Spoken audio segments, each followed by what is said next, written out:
Mani ba kamo na maraming bawang? Tara, samahan niyo ko.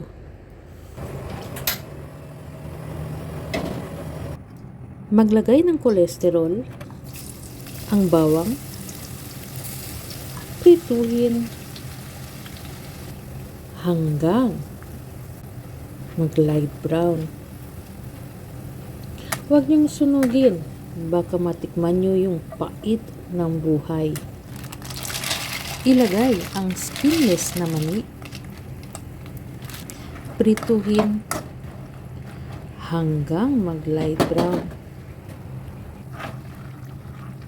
Hayaan muna natin siya sa strainer para hindi siya masyadong mamantika.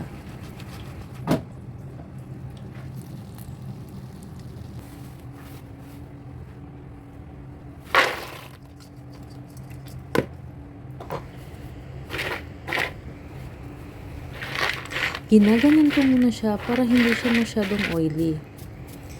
Tapos, maglalagay tayo ng asin na ayon sa timpla ng inyong panlasa.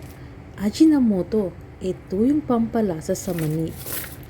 Ilagay na natin yung bawang at inekos-nekos na natin.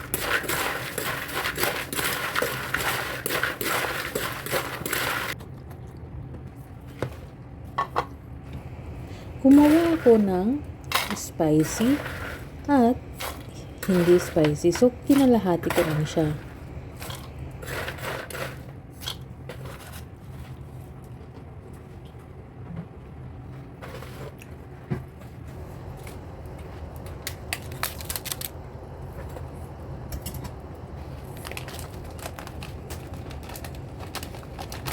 Lagyan natin ng pangpanghang.